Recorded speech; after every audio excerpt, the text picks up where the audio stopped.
Ladies and gentlemen, boys and girls, everybody who's tuning in, welcome back to another edition of the Anything But Everything Podcast. Thank you once again for joining us. I am back here today with another episode. I know it's been a while since I've done an episode. Right now in 2020, it's a very, very tough time. It's one thing after another. I hope that this episode finds everybody safe and sound. Full disclosure for this podcast, everyone. Anyone who speaks on this episode is not a professionally trained therapist, psychologist, or shrink. However, it is very much real people who have gone through real experiences and they are willing to share it with us. Let me introduce everybody to my special guest. He is John. John, how you doing today? Doing great, man. Thanks for having me on. I appreciate it. I'm excited about this podcast. Absolutely, man. Likewise, as am I. Before we get into the nitty-gritty, I just wanted to know, as you know, 2020 has been a tough time, and I know you're a guy who's usually spreading motivation and, good words.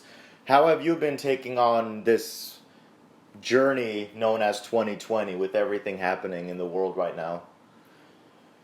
Yeah, I think it's just super important right now to come up with a daily routine, which is what my next book is about. Actually, I just learned how important it is to have a structure of your daily routine that you can stick to, because nowadays you can get pulled in so many different directions. There's the news telling you one thing, there's your friends, the family members tell you one thing. So it's just super important to stay grounded. Come with your daily routine that consists of if you have to work to make money, you have to do that, and some of the other goals. So working out, having a support system to talk to nowadays, with everything going on, because a lot of people are experiencing difficulties in maintaining a really healthy mental health. So I just think it's just super important to have structure and just follow your daily routine, no matter what people try to tell you or what to do nowadays. Yeah, man, absolutely. I can say that a few points in my life I've been at a very low point, and I, just like you said, I sort of had to come up with a structure that I could do maybe every morning or every night or somewhere throughout the day, and I felt like that would slowly kind of help me stand back up on my 2 feet and kind of move forward from that low point. And especially with everything going on, yeah, if you have some type of routine or something that you can do that can help you throughout these trying times, it never hurts to try. So, with that said, John, I've invited you on this podcast today because, that's what we just talked about. That's exactly what this is all about. We all come from different walks of life. Everybody goes through something. Some things, and we're always going through things, and sometimes life hits you when you least expect it. I know you are willing to share a personal experience with us today, so whenever you're ready, hey man, the floor is all yours. Go ahead. So yeah, one of the experiences I wanted to share today was, just something that I've struggled with since childhood. Yeah. Is my weight. And one of the reasons for that is I resort to stress eating, which is something that which I did, and I thought it was normal. Because whenever you're going through your emotions and all these negative thoughts, you're trying to find comfort. You're trying to find a way to escape it, and then food is a really good way to do that. Especially greasy food or unhealthy fast food that's not really good for you. So for a while I resorted to food, and a byproduct of that was gaining weight. And later on, as I grew up, in my early to mid 20s, I realized that I have to find a different way to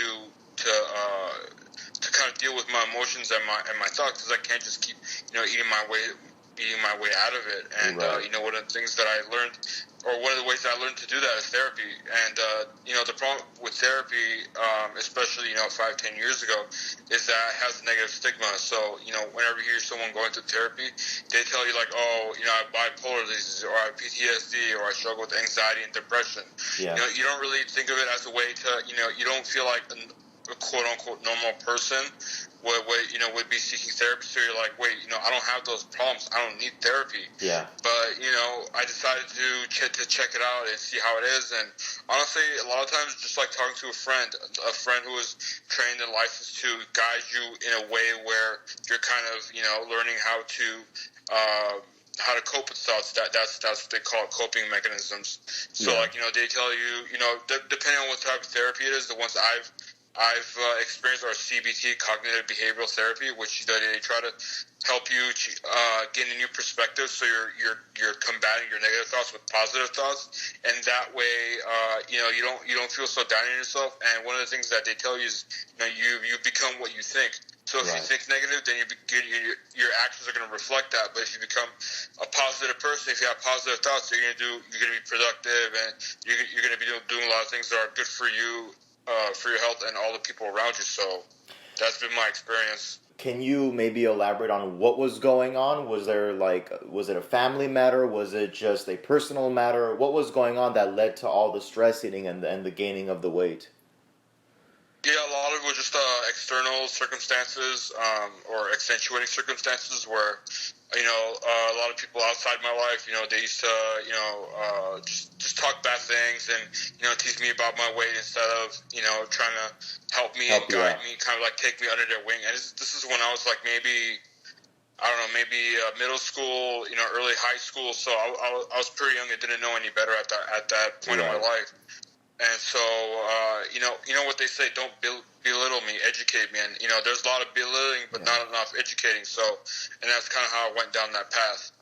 One thing that I've just sort of noticed, whether this is between talking with friends or talking with coworkers or, whoever is around at the moment, is a lot of people have a hard time. It seems like they become very comfortable with being inside their problem as opposed to getting the help and trying to see what it is that's going on really inside of them or externally in their life that's leading to the anxiety, the depression, the whatever.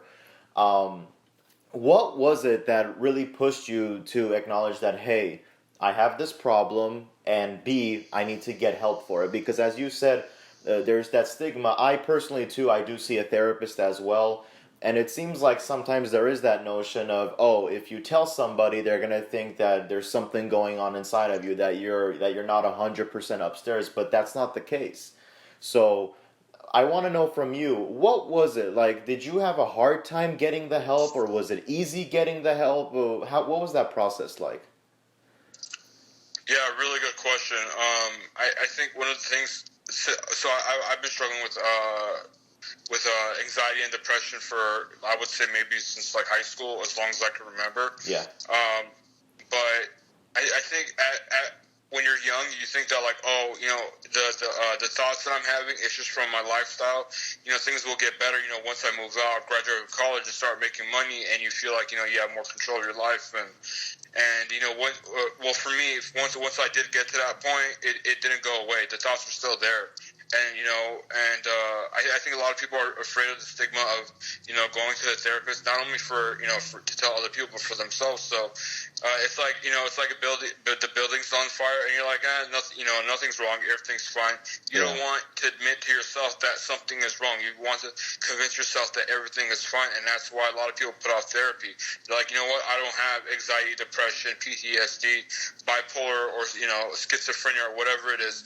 Everything's fine, and they try to self-diagnose, and and the problem is that no matter who you are, you can't get out of your own head. That's why there's support systems, there's therapists, and it's just if it's something that you've been struggling with for a while, I definitely recommend seeing a therapist. It doesn't mean that you're broken, doesn't mean that something's wrong with you.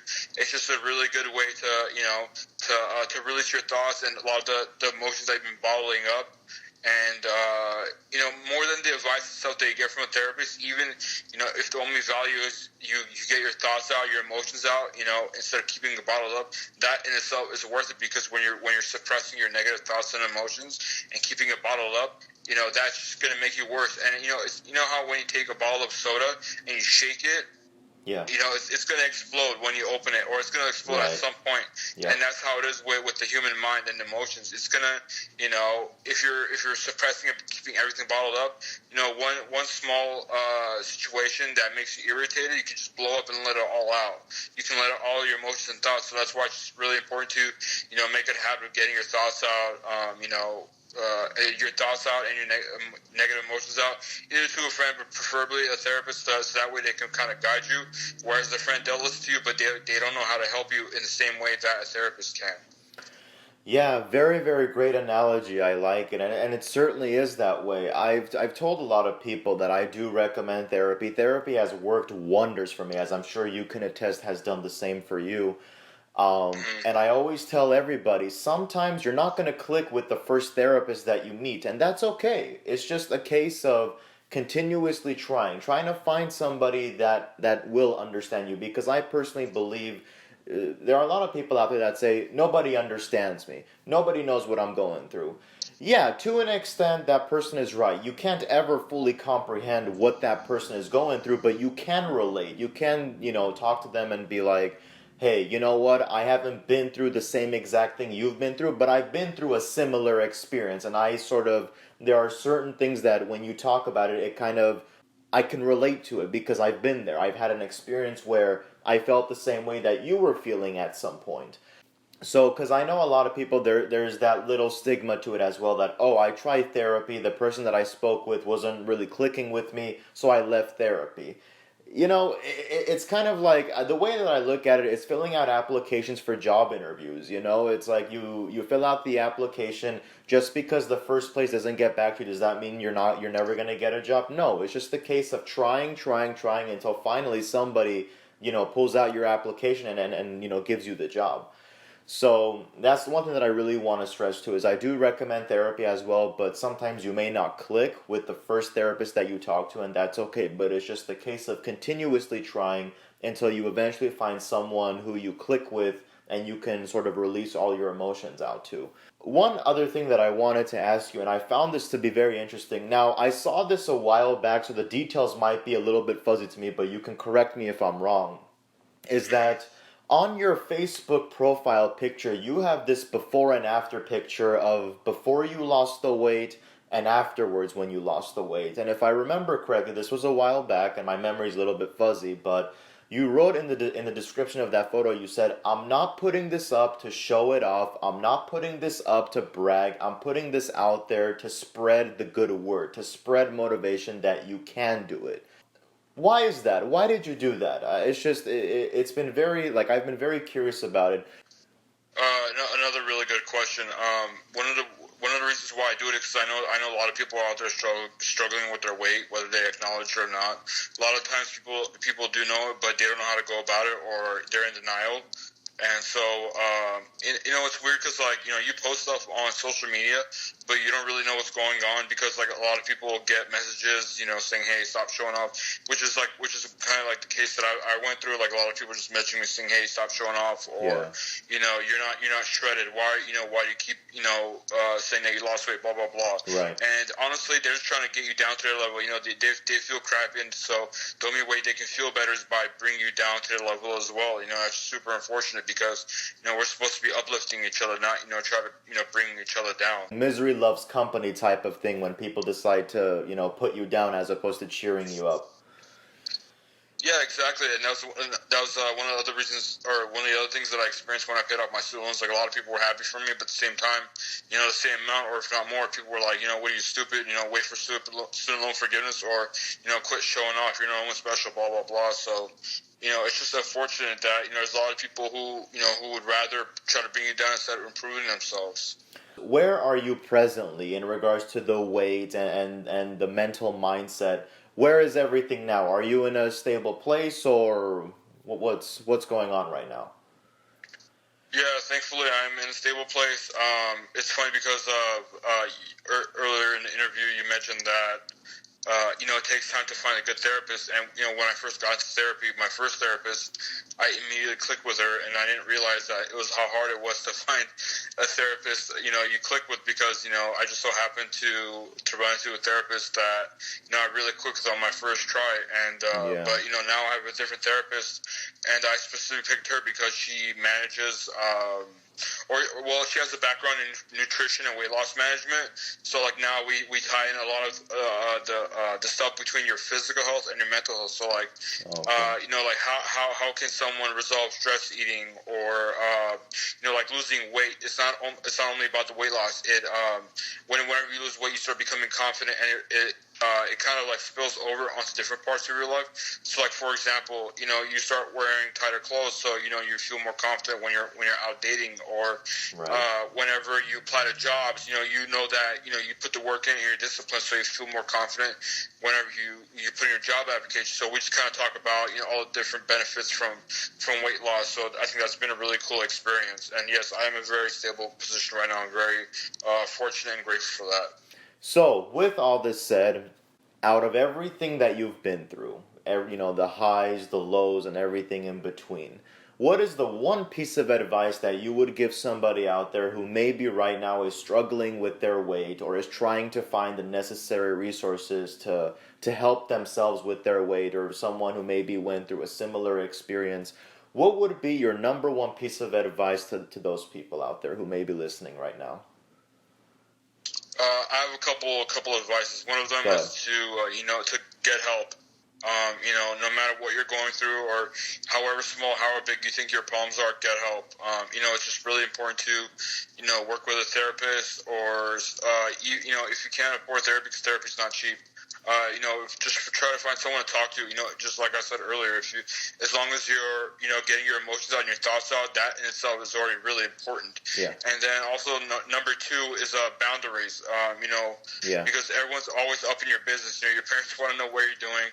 They criticize you without asking, if you want our feedback or not. Right. And that was one of the things that I had to learn in therapy was boundaries. My first therapist, she started talking about boundaries. I'm like, what is that? What are boundaries? Because it's not something that I'm familiar with. One of the things that I learned to do is, setting boundaries with other people. You could take other people's opinions and advice, but that doesn't mean that it doesn't mean that you have to take that advice, right? You can, Right. you can take constructive criticism, and then also it's really important to set boundaries with yourself. For example, don't talk to toxic people. Cut them off. That's a boundary in itself. Yeah. If you're struggling with weight loss, stop eating fast food. That's another boundary. So number one, get help. Number two, put some boundaries, because not everyone gets a vote in your life. Not everyone gets to vote what you do and how you feel in your life. It's all up to you. So set the boundaries to protect yourself, and get help, so that way you can figure out some coping mechanisms that work for you. Absolutely. Very ironic that you mentioned that too, because boundaries has been a big word for me as I've been going to therapy as well. And that stretches out to, between family, friends, when I was still in school, work life, wherever it is. Setting up boundaries is one of the best things you can do for yourself. Any final comment or anything that you want to add? Yeah, you guys, for anyone who's listening, you guys can check out some of my motivational videos and some of the videos that I post on, for having a better health on YouTube. You can find me by typing John, John, and my last name, Mikael. So I definitely encourage you to check out those videos. A lot of people find them helpful, and I think you will too. John, once again, thank you so much for being a guest. I really appreciate you. I would love to have you back again sometime. Maybe we can discuss something else. And with all that, once again, ladies and gentlemen, boys and girls, thank you so much for joining us on another rendition of the Anything But Everything podcast. Once again, in these times of this pandemic that's going on behalf of John and myself, we encourage everybody to stay home and stay safe. With all that said, thank you so much for joining us, everyone, and we will see you next time on another episode of the Anything But Everything podcast.